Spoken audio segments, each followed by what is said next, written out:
Hey everyone, welcome to Quantum Minds. So today we do the MCQ practice of chapter Matter, Nature and Behavior, States of Matter. And इसके हम जो है important MCQ इस video में practice करेंगे. जो भी इम्पॉर्टेंट MCQ है वो इस वीडियो में आपको पूरी एक्सप्लेनेशन के साथ बताए जाएंगे. So make sure to watch the whole video. So let's start it from the first question. First question is which of the following is highest lattice enthalpy.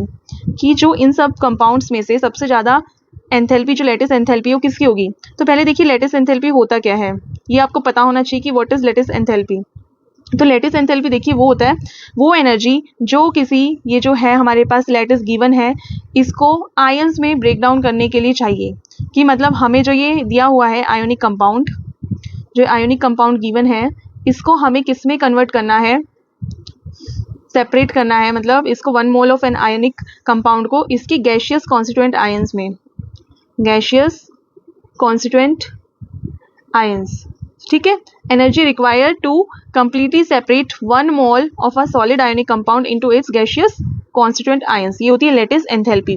अब देखिए इनमें लेटिस एंथैल्पी, इसमें आयंस क्या हो जाएगी, Na positive and Cl negative. Cation and A9 में जब इसको सेपरेट करेंगे, KCl में क्या हो जाएगा, K positive and Cl negative. इसमें होगा Li positive plus Cl negative, इसमें Na positive plus Cl negative, ठीक है. तो देखिए अब तीनों केसेस में क्या है, हमारे पास एनायन जो है हमारी वो सेम है. But when we will talk about the cation, तो ये केटायन क्या है, केटायन इज डिफरेंट. अब जो लेटिस एंथैल्पी होती है वो इन्वर्सली प्रोपोर्शनल होती है किसके, साइज के. मतलब कि साइज अगर बढ़ रहा है तो लेटिस एंथैल्पी कम होगी, एंड अगर साइज कम हो रहा है तो लेटिस एंथैल्पी इंक्रीज होगी, ठीक है. दोनों का इन्वर्सली प्रोपोर्शनल का रिलेशनशिप है. अब देखिए इनमें अगर हम बात करें लिथियम की, पोटेशियम की एंड सोडियम की, तो सबसे जो कम साइज है वो है लिथियम का. डाउन द ग्रुप क्या होते हैं, डाउन द ग्रुप अगर हम जाएंगे तो साइज इंक्रीज होगा, साइज इंक्रीज होता है. इसे सबसे कम साइज है लिथियम का. अब लिथियम का कम साइज है तो ये जो इस कंपाउंड को लेटिस एनर्जी चाहिएगी वो ज़्यादा चाहिएगी, बिकॉज इसका स्मॉल साइज है. तो सबसे ज़्यादा हाईएस्ट लेटिस एंथैल्पी की अगर हम बात करें तो हाईएस्ट लेटिस एंथैल्पी किसकी हो जाएगी, यहाँ पे LiCl की, LiCl. तो ये ऑर्डर होगा LiCl की सबसे ज़्यादा, फिर होगी NaCl, फिर होगा KCl, ठीक है. तो इसका आंसर हो जाएगा LiCl. Okay, now let's move to question number second. ये है when 1 litre of water is cooled. कि हम क्या कर रहे हैं, 1 लीटर ऑफ वाटर को ठंडा कर रहे हैं. कहाँ से कहाँ तक, उसका पहले तो टेम्परेचर था 4 डिग्री सेल्सियस, अब हमने उसको 0 डिग्री सेल्सियस तक उसको कूल कर दिया है. तो ये पूछ रहा है कि इट्स वॉल्यूम, कि वॉल्यूम क्या होगा. यहाँ पे जो वॉल्यूम था एंड यहाँ पे जो वॉल्यूम अभी नया आया है वो क्या होगा, इंक्रीज होगा पहले वाले से या फिर डिक्रीज होगा. तो देखिए हमारे पास पहले 1 लीटर ऑफ वाटर है गिवन, उसको हमने कूल किया है 4 डिग्री सेल्सियस से 0 डिग्री सेल्सियस पे, ठीक है. तो देखो जब हम 0 डिग्री सेल्सियस पे जाते हैं, हमें एक चीज़ पता होनी चाहिए कि जो डेंसिटी ऑफ वाटर है, डेंसिटी ऑफ वाटर वो मैक्सिमम होती है, मैक्सिमम होती है 4 डिग्री सेल्सियस पे. और हमें पता है कि डेंसिटी क्या होता है, density equal to mass by volume. ये सबको पता है हमें, डेंसिटी क्या होता है, मास बाय वॉल्यूम, ठीक है. तो देखो मैक्सिमम डेंसिटी अगर 4 डिग्री सेल्सियस है और हम जा रहे हैं 0 डिग्री सेल्सियस पे, तो क्या होगा, डेंसिटी इसकी क्या हो जाएगी, नीचे सबसे ज़्यादा मैक्सिमम 4 डिग्री सेल्सियस पे, तो नीचे आएंगे तो इसकी डेंसिटी क्या है, कम हो जाएगी, डेंसिटी कम होगी, क्योंकि मैक्सिमम तो इसी पे है 4 डिग्री सेल्सियस पे, तो इससे ज़्यादा तो हो नहीं सकती. डेंसिटी क्या है, कम हो गई. इसका स्ट्रक्चर जो होता है 0 डिग्री सेल्सियस पे वो डिफरेंट स्ट्रक्चर होता है, जिसकी वजह से डेंसिटी कम होती है, ठीक है. अब डेंसिटी कम है तो फिर वॉल्यूम क्या होगा, इंक्रीज होगा, बढ़ जाएगा, इन्वर्सली प्रोपोर्शनल है दोनों के. तो यहाँ पे वॉल्यूम क्या हो जाएगा, 0 डिग्री सेल्सियस पे इंक्रीजेज, वॉल्यूम क्या होगा, इंक्रीज हो जाएगा. As density decreases the volume increases, क्योंकि वाटर जो फ्रीज कर जाएगा 0 डिग्री सेल्सियस पे तो फ्लोट करता है. क्यों होता है, ब्योंसी की वजह से, ड्यू टू ब्योंसी, ठीक है. ब्योंसी आपने कॉन्सेप्ट पढ़ा होगा फ्लोटेशन वाले चैप्टर में, नहीं पढ़ा है तो इसकी वीडियो जो है चैनल पे अवेलेबल है, वहाँ से देख लीजिएगा, ठीक है. अब आते क्वेश्चन नंबर थर्ड पे.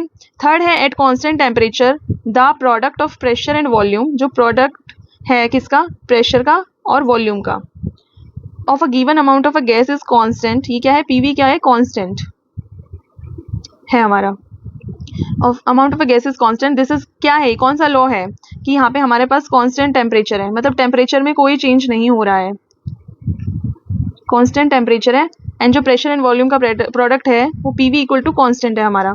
तो ये लॉ जो दिया था, ये दिया था बॉयल ने. बॉयल्स लॉ है ये। बॉयल्स लॉ क्या कहता है, पीवी इक्वल टू कॉन्स्टेंट। ठीक है, जो प्रोडक्ट होगा वॉल्यूम एंड प्रेशर का एट कॉन्स्टेंट टेम्परेचर वो क्या होगा, कॉन्स्टेंट। ठीक है। Question number 4 is rate of diffusion of a gas is. Diffusion of a gas क्या होता है, rate of a diffusion of a gas is क्या होगा। यहाँ पे ऑप्शन दिए हुए हैं, directly proportional to its density, directly proportional to its molecular mass, की डायरेक्टली प्रोपोर्शनल होगा डेंसिटी के, डायरेक्टली प्रोपोर्शनल होगा मॉलिक्यूलर मास के, directly proportional to the square of its molecular mass and inversely proportional to the square root of its molecular mass. यहाँ पे आ जाएगा मास, देखिए मास रहा। ठीक है, तो देखो ये है कि डिफ्यूजन पूछ रहा है हमसे, rate of diffusion of a gas क्या होता है। तो पहले तो डिफ्यूजन क्या होता है, डिफ्यूजन क्या होता है, रैंडम मोशन होता है मॉलिक्यूल्स का, जिसमें वो क्या है, इंटरमिक्सिंग होती है। एंड ये जो होता है इसका मोशन होता है जो वो होता है हाई कॉन्सेंट्रेशन रीजन से लो कॉन्सेंट्रेशन रीजन में, हाई कॉन्सेंट्रेशन रीजन से लो कॉन्सेंट्रेशन रीजन में होता है डिफ्यूजन। ठीक है, ये होता है डिफ्यूजन। अब ये बोल रहे हैं हमें कि ये जो रेट ऑफ डिफ्यूजन है वो क्या होगा, इन सब के डेंसिटी के है, डायरेक्टली प्रोपोर्शनल या क्या है। तो देखो रेट ऑफ डिफ्यूजन जो होता है वो इनवर्सली प्रोपोर्शनल होता है किसके, square root of its density. ठीक है, square roots of its density. अब हमें पता है कि density equal to mass by volume होता है, तो ये डेंसिटी के अगर स्क्वायर रूट है इनवर्सली प्रोपोर्शनल तो मास के भी इनवर्सली प्रोपोर्शनल होगा। तो यहाँ पे हो जाएगा ये वाला ऑप्शन सही, inversely proportional to the square root of its molecular mass. ठीक है, अब आते हैं क्वेश्चन नंबर 5 पे। क्वेश्चन नंबर 5 है the kinetic theory of gases predicts that total kinetic energy of gas depends on. तो देखो काइनेटिक थ्योरी ऑफ गैसेस ने क्या कहा था, जो काइनेटिक थ्योरी थी हमारी गैसेस की उसमें था कि जो टोटल काइनेटिक एनर्जी होगी, total kinetic energy of gas depends on, किस पे डिपेंड करेगी, वो डिपेंड करेगी टेम्परेचर पे। ठीक है, किस पे डिपेंड करेगी, टेम्परेचर पर। टेम्परेचर ज़्यादा है तो काइनेटिक एनर्जी भी क्या होगी, ज़्यादा। ठीक है, जब टेम्परेचर को आप बढ़ा दोगे तो मोशन क्या है, ज़्यादा होगा, जिसकी वजह से काइनेटिक एनर्जी भी क्या होगी, ज़्यादा। तो ये इसके according the kinetic theory of gases predicts the total kinetic energy of gas depends on, किसके ऊपर डिपेंड करेगी, टेम्परेचर ऑफ द गैस के। Okay, question number 6 is Bose Einstein condensate is. देखो बोस आइंस्टीन कंडेंसेट क्या होता है, कि ये बोल रहे हैं कि क्या है बोस आइंस्टीन कंडेंसेट। अब देखो यहाँ पे ये जो बोस आइंस्टीन कंडेंसेट है वो 5th स्टेट ऑफ मैटर है। बाकी स्टेट्स ऑफ मैटर की हम बात करें तो होता है solid, liquid, gas, plasma and boss Einstein condensate. Okay, तो ये बोस आइंस्टीन कंडेंसेट हमारा है 5th स्टेट ऑफ मैटर। अब बोस आइंस्टीन कंडेंसेट होता क्या है, ये जो 5th स्टेट ऑफ मैटर है ये हमारा कैसे बनता है, जब हम एक गैस ऑफ बोसोन्स होते हैं उनको हम क्या करते हैं, उनको कूल किया जाता है, जो उनकी क्या है बहुत low density, at very low density पर, मतलब एक ऐसा स्टेट ऑफ मैटर जो फॉर्म होता है कैसे, जब गैस ऑफ बोसोन्स को जो वेरी लो डेंसिटी पे होते हैं उनको कूल किया जाए, क्या किया जाए, कूल्ड, जिनको क्या किया जाए, कूल्ड टू टेम्परेचर, एंड वो टेम्परेचर क्लोज टू होता है किसके, एब्सोल्यूट जीरो के, एब्सोल्यूट जीरो टेम्परेचर। ठीक है, उनको कूल किया जाता है, कूल्ड कब तक, एब्सोल्यूट जीरो टेम्परेचर तक। तो एब्सोल्यूट जीरो का मतलब क्या है हमारा, कि 0 डिग्री केल्विन तक।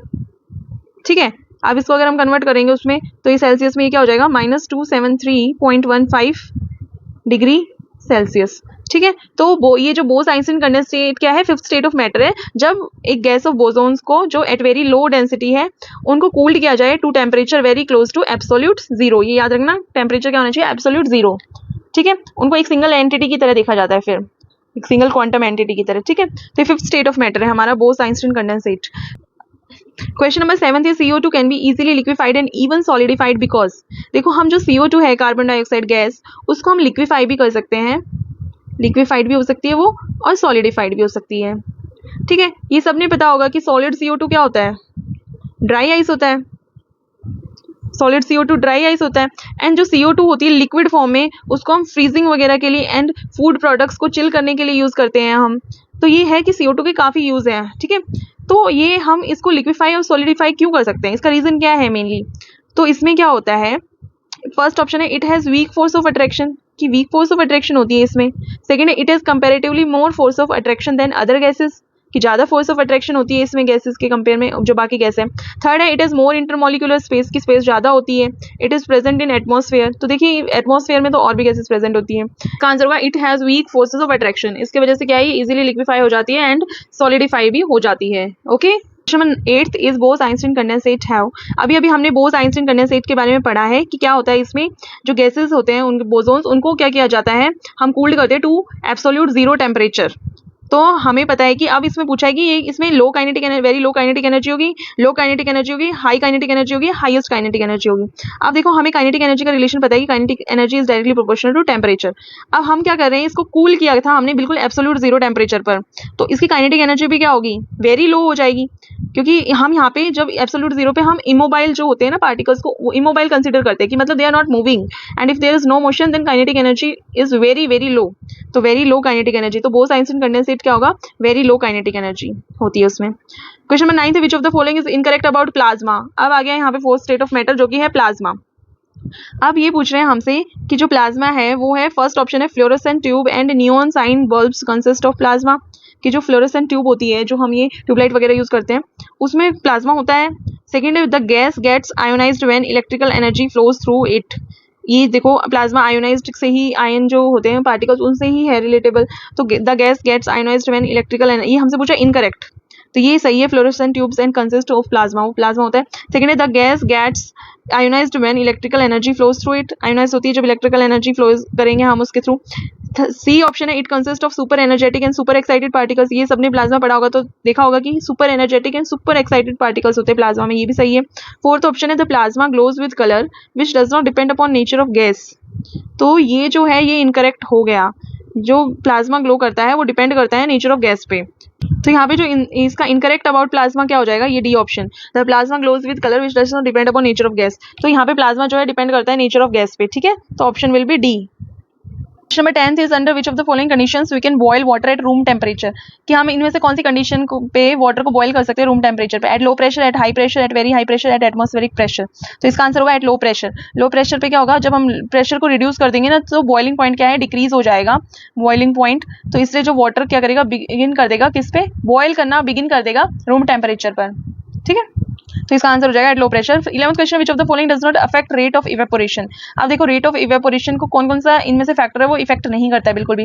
विंड स्पीड, स्पीड ज्यादा है तो इवेपोरेशन क्या होगा, ज्यादा होगा। सरफेस एरिया क्या है, ज्यादा है तो इवेपोरेशन क्या होगा, वो भी ज्यादा होगा। इस पे भी कर रहा है डिपेंड, सरफेस एरिया पे भी कर रहा है, तभी तो हम जब कपड़ों को सुखाते हैं क्या खोल के सुखाते हैं ना, ताकि ऐसे इकट्ठे रहेंगे तो क्या है इवेपोरेशन हो नहीं पाएगा, तो इसलिए उसका सरफेस एरिया को क्या करने, इंक्रीज करने के लिए हम इवेपोरेशन के प्रोसेस को क्या करते हैं, फास्ट करने के लिए हम उनको ऐसे खोल के सुखाते हैं क्लोथ्स को, इसीलिए जो है ये सरफेस एरिया पे डिपेंड करता है। टेम्परेचर ज्यादा होता है, ज्यादा धूप होगी तो क्या होगा, जल्दी सूख जाएंगे कपड़े, तो ये टेम्परेचर पे भी डिपेंड कर रहा है। इनसॉल्युबल हैवी इंप्योरिटीज, इससे कोई लेना देना नहीं है भाई इवेपोरेशन का, तो इसका आंसर हो जाएगा insoluble heavy impurities.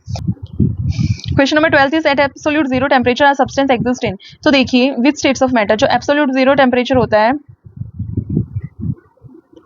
Absolute zero temperature होता है उस पे जो सारे सब्सटेंस है ना वो एग्जिस्ट करते हैं किसमें, सॉलिड स्टेट में, सॉलिड स्टेट में। हम देखो बोस-आइंस्टीन कंडेंसेट में देख रहे थे, जो गैस ऑफ बोसोन है हमने उनको कूल किया था कहाँ तक, एब्सोल्यूट जीरो टेम्परेचर तक, तभी तो वो इमोबाइल हो गए थे, मूवमेंट नहीं हो रही थी, ठीक है, इसीलिए उनकी काइनेटिक एनर्जी क्या थी, वेरी लो थी। तो एब्सोल्यूट जीरो टेम्परेचर पे कोई भी सब्सटेंस क्या है, सॉलिड स्टेट में एग्जिस्ट करता है, तो ये इसका आंसर हो जाएगा solid. Question number 13 which of the following processes is an example of sublimation. अब हमें पता है कि सब्लिमेशन में क्या होता है, in which a solid is directly converted into gas, ये होता है हमारा सब्लिमेशन, ठीक है। अब फर्स्ट ऑप्शन है आइस मेल्टिंग इनटू वाटर, कि आइस जो है ये सॉलिड है, इसको हम क्या कर रहे हैं वाटर में कन्वर्ट कर रहे हैं, तो ये सॉलिड टू लिक्विड है तो ये नहीं होगा। वाटर इवेपोरेटिंग इनटू स्टीम, यहाँ पे लिक्विड है वो गैस में कन्वर्ट हो रही है तो ये भी नहीं होगा। Dry ice turning into carbon dioxide gas, dry ice क्या होती है, सॉलिड CO2, ड्राई आइस क्या होती है हमारी, सॉलिड CO2, तो ये सॉलिड है। Turning into carbon dioxide gas, ये गैस में कन्वर्ट हो रही है, मतलब यहाँ पे सॉलिड जो है वो डायरेक्टली कन्वर्ट हो रहा है गैस में, तो आंसर तो यही हो गया। फोर्थ देख लो एक बार और, लिक्विड नाइट्रोजन, ये लिक्विड है, gas nitrogen boiling into nitrogen gas, ये है, तो इसका आंसर क्या हो जाएगा, ऑप्शन नंबर सी, जहाँ पे ड्राई आइस जो है हमारी वो किस में कन्वर्ट हो रही है, इनटू कार्बन डाइऑक्साइड गैस, ठीक है। Question number 14 is the critical point, the critical point of a substance refers to. तो इसके लिए आपको सबसे पहले तो ये पता होना चाहिए कि क्रिटिकल पॉइंट होता क्या है। इसमें ऑप्शन दिए गए हैं कि क्या है कि the temperature at which it turns into a gas, कि ऐसा टेम्परेचर जहाँ पे जो लिक्विड है या फिर कोई सब्सटेंस है वो गैस में कन्वर्ट हो रहा है। सेकंड है the pressure at which it turns into a liquid, ये वो प्रेशर जहाँ पे कोई सब्सटेंस लिक्विड में कन्वर्ट हो रहा है। सी है the point eight which a liquid and it's vapour becomes identical, जहाँ ऐसा पॉइंट जहाँ पे लिक्विड एंड वेपर स्टेट एक ही लग रहे हैं हमें, हम उनमें डिफरेंशिएट नहीं कर सकते। डी है the highest temperature it can reach, कि क्रिटिकल पॉइंट वो हाईएस्ट टेम्परेचर होता है जहाँ पे एक सब्सटेंस मैक्सिमम पहुंच सकता है। तो देखो क्रिटिकल पॉइंट क्या होता है हमारा, वो point the point eight which liquid and it's vapour becomes identical, कि जहाँ पे जो liquid and it's vapour phase जो होता है वो आइडेंटिकल लगता है हमें, ठीक है। तो आप ऐसे देख सकते हैं इसको, मान लीजिए ये प्रेशर और टेम्परेचर के बीच में ग्राफ है, एंड ये जो है सॉलिड फेज है, ये क्या है सॉलिड फेज, ये क्या है लिक्विड फेज, एंड ये है गैसियस फेज, ठीक है। ये है हमारे पास 3 फेज हमने बना दिए हैं प्रेशर एंड टेम्परेचर के ग्राफ में। तो ये देखो, ये अगर हमारा ऐसे ही ग्राफ है एंड इस तरह से है, तो ये जो होगा ना, ये पॉइंट जो होगा हमारा, ये जो लिक्विड एंड गैसियस के जो है ना बीच में, जहाँ पे एक सब्सटेंस लिक्विड की तरह भी जो है एग्जिस्ट कर रहा है, गैस की तरह भी, इसी को हम बोलेंगे क्रिटिकल पॉइंट, ठीक है। तो ये होगा हमारा क्रिटिकल पॉइंट। इस क्या होता है critical point? The point eight which a liquid and it's vapour becomes identical. अब देखो question number 15 at what temperature do Celsius and Fahrenheit scales show the same numerical value, कि ऐसा कौन सा टेम्परेचर है जब सेल्सियस एंड फ़ारेनहाइट स्केल जो होते हैं सेम न्यूमेरिकल वैल्यू होती है उनकी। तो ये -40 है, 0 है, 32 है, 100। तो इसको याद रखना कि ये जो टेम्परेचर होता है वो होता है -40। Question number 16 is the triple point of water is, कि ट्रिपल पॉइंट ऑफ वाटर क्या होता है? अभी हमने क्रिटिकल पॉइंट एक टर्म पढ़ी है कि जहाँ पे लिक्विड एंड वेपर फेज पे एक सब्सटेंस को इक्विलिब्रियम में एग्जिस्ट करता है, ठीक है। अभी हम बात करें ट्रिपल पॉइंट। तो देखो ट्रिपल पॉइंट में अगर हम देखें, हमने ये देखा था अभी कौन सा क्रिटिकल पॉइंट, अभी हम बात करेंगे ट्रिपल पॉइंट की। सपोज ये जो है ग्राफ है हमारा, एंड इस तरह से है अपना ग्राफ, ये जो है सॉलिड फेज है, ये लिक्विड है, एंड ये है वेपर फेज। तो ये जो पॉइंट होगा जहाँ पे एक सब्सटेंस जो है वो तीनों सॉलिड लिक्विड एंड वेपर में एक थर्मोडायनेमिकल इक्विलिब्रियम में है, तो इस पॉइंट को हम बोलते हैं, ये क्या होगा इसका ट्रिपल पॉइंट, ट्रिपल पॉइंट में। एंड क्रिटिकल पॉइंट क्या था? जब लिक्विड एंड वेपर में एक सब्सटेंस इक्विलिब्रियम में है, तो ये पॉइंट जो होगा ये होगा क्रिटिकल पॉइंट। तो ये बोले the triple point of water क्या है? 0 डिग्री सेल्सियस एंड 1 एटमॉस्फेयर है, 100 डिग्री सेल्सियस एंड 1 एटमॉस्फेयर है, कि प्रेशर जो है 1 एटमॉस्फेयर है, प्रेशर 1 एटमॉस्फेयर, यहाँ पे 1 एटमॉस्फेयर, यहाँ पे 0 एटमॉस्फेयर है। टेम्परेचर जो दिया गया है हमें दिया गया 0 degree Celsius, 100 degree Celsius, -273.15 degree Celsius and 0 degree Celsius. तो इसका आंसर होगा जो triple point of water exist करता है वो होता है 0 degree Celsius and 1 atmospheric pressure पे, ठीक है। यहाँ पे थर्मोडायनेमिकल इक्विलिब्रियम स्टेट होते हैं वाटर के। तो 17 क्वेश्चन है the critical point of a substance is the temperature. फिर से एक क्वेश्चन आ गया क्रिटिकल पॉइंट पे। The critical point of a substance is the temperature and pressure above विच, कि कौन सा टेम्परेचर एंड प्रेशर है कि वो क्रिटिकल पॉइंट कहलाएगा किसी सब्सटेंस का। तो हमने पढ़ा कि क्रिटिकल पॉइंट क्या होता है? जब एक सब्सटेंस जो एग्जिस्ट करता है लिक्विड एंड वेपर फेज में को एक साथ एग्जिस्ट करता है, तो ये हो जाएगा द सब्सटेंस एग्जिस्ट। कौन सा ऑप्शन होगा? यहाँ पे गैस ओनली है, यहाँ पे लिक्विड एंड गैस है, तो यही है लिक्विड एंड गैस में एग्जिस्ट करता है, को एग्जिस्ट करता है। तो इसका आंसर हो जाएगा option number B, the substance exist as a liquid and a gas can coexist. यहाँ पे को एग्जिस्ट कर सकता है लिक्विड एंड वेपर फेज में। Question number 18 which of the following represent the suitable condition for the liquefaction of gases. तो देखो liquefaction of gases के लिए जो कंडीशन है वो होनी चाहिए कि टेम्परेचर तो कम होना चाहिए और जो प्रेशर है हमारा वो हाई होना चाहिए। ऑप्शन हो जाएगा low temperature and high pressure, option number C. 19 is the boiling point of alcohol is. हमें बॉइलिंग पॉइंट किसका गिवन है? एल्कोहल का गिवन है। कितना है? 78 degree Celsius. What is this temperature in kelvin scale? हमसे केल्विन स्केल में पूछा है। तो देखो केल्विन क्या होता है? Kelvin equal to degree Celsius plus 273 mainly. ये वैसे तो 273.15 होता है, बट हम अप्रोक्सीमेटली ले लेते हैं। तो केल्विन क्या होगा? Degree Celsius plus 273 degree Celsius. हमें कितना गिवन है? 78 प्लस 273 कितना हो गया? 351 केल्विन। ये हो जाएगा 351 केल्विन। तो इसका आंसर हो जाएगा ऑप्शन नंबर बी। अब देखो क्वेश्चन नंबर 20 है density of two gases are in the ratio 1:2। मतलब हम ए और बी गैसेस मान लेते हैं, तो density of A and density of B कितनी गिवन है? 1/2। And their temperature TA/TB ratio given है 2:1। हमें बताना है then the ratio of their molar mass at respective pressure, कि किसी रेस्पेक्टिव प्रेशर पे जो उनका मोलर मास की है रेशियो वो क्या होगी, मतलब कि हमें MA/MB बताना है, ठीक है। तो देखो अब हमें पता है कि आइडियल गैस इक्वेशन क्या होती है? PV = nRT। n को हम कैसे लिख सकते हैं? W/m, wait and molar mass की फॉर्म में। अब हम क्या करेंगे, इसको v को यहाँ पे लेकर आ जाएंगे, तो ये हो जाएगा P = W/V RT/m। W/V क्या होता है? डेंसिटी लिख सकते हैं हम इसको, density RT/m, density mass by volume में होता है ना। अब देखो ए गैस के लिए हम ए और बी के रेस्पेक्टिव में देखें तो ये हो जाएगा DA। R क्या है? गैस कांस्टेंट, तो वो दोनों में सेम होगा तो कैंसिल आउट हो जाएगा। ए और बी का कोई चक्कर नहीं है आर के केस में, तो आर को हम हटा देते हैं यहाँ से। ये हो जाएगा DA/TA/MA अपन अगर बी की फॉर्म में लिखेंगे तो B DB TB MB, ये हो जाएगा हमारा। इसको हम ऐसे भी लिख सकते हैं DA/TA/MB ऊपर चला जाएगा हमारा, एंड ये हो जाएगा DB TB MA, ठीक है। तो अब हम इसको ऐसे MA/MB की रेशियो क्या हो जाएगी? DA/TA/DB TB। अब हमें गिवन क्या है? DA/DB कितना था हमारा? 1/2। And T A by T B कितना था हमारा 2/1, 2 विल बी कैंसिल आउट, तो ये हो गया 1/1, मतलब 1:1। तो जो रेस्पेक्टिव मास है, जो मोलर मास है एट रेस्पेक्टिव प्रेशर, वो कितना है हमारा 1:1 की फॉर्म में। तो इसका आंसर हो जाएगा ऑप्शन नंबर ए। तो ये 1:1। तो इसको देखो, अब ये हमारा 20 क्वेश्चन भी कंप्लीट हो गया है। आई होप कि ये जो आपको पूरे क्वेश्चन अच्छे से समझ में आ गए होंगे, विद प्रॉपर एक्सप्लेनेशन मैंने समझाया है ताकि आपको कोई डाउट ना रहे। तो आपको ये अच्छे से समझ में आया होगा, आई एम श्योर। अगर आपको ये वीडियो अच्छी लगी हो तो इसको लाइक कीजिएगा, चैनल को सब्सक्राइब करना। Thank you, see you in the next video.